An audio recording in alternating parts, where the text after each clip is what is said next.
আসসালামু আলাইকুম রহমতুল্লাহ।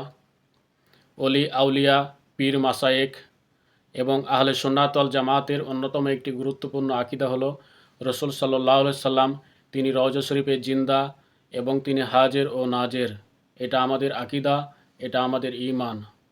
কিন্তু জামাত ইসলাম সহ বেশ কিছু গোষ্ঠী এই আকিদার বিরোধিতা করে আসছেন, দীর্ঘদিন যাবৎ বিরোধিতা করে আসছেন যে রসুল সাল্লাল্লাহু আলাইহি সাল্লাম হাজিরও নন, নাজিরও নন।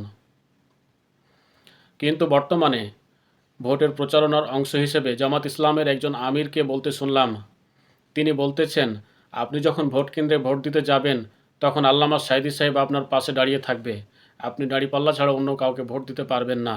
অর্থাৎ সাঈদী সাহেব আপনি কাকে ভোট দিচ্ছেন তিনি দেখছেন, তিনি ভোট কেন্দ্রে উপস্থিত হচ্ছেন এবং দেখছেন কাকে ভোট দিচ্ছেন আপনি। চলুন আমরা জামাত ইসলামের সেই নেতার বক্তব্যটা একটু শুনে আসি। ভোট দিতে যাবেন, আল্লামা সাঈদী হযরত সেখানে উপস্থিত থাকবে, তার চেহারাটা একটু খেয়াল করবেন। অন্য মার্কায় ভোট দিতে পারবেন না, সাঈদী সাহেবের দাঁড়িপাল্লা মার্কায় আপনাকে ভোট দিতে হবে।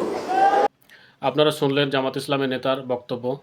তাহলে আপনারা আল্লামা সাঈদী সাহেবকে হাজের নাজের মানছেন, তিনি ভোট কেন্দ্রে উপস্থিত হতে পারেন, কাকে ভোট দিচ্ছেন সেটা দেখতে পারেন।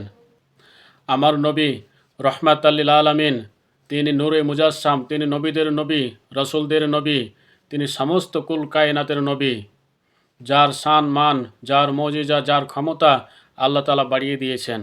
তাহলে তিনি কি উম্মতের কাছে উপস্থিত হতে পারেন না? উম্মতের হাল হাকিকত দেখতে পারেন না? মিলাদ মাহফিলে উপস্থিত হতে পারেন না? কেন আপনারা এর বিরোধিতা করেন? নাকি রসুলুল্লাহ চাইতে সাঈদী সাহেবের ক্ষমতা বেশি? না, কখনোই নয়। রসুলুল্লাহ সাল্লাল্লাহু আলাইহি সাল্লামের সাথে কোনো মানবের তুলনা হয় না। আমি ব্যক্তিগতভাবে আল্লামা সাঈদী সাহেবকে অনেক রেসপেক্ট করি, আমি তার তাফসিরগুলো শুনি মাঝে মধ্যে।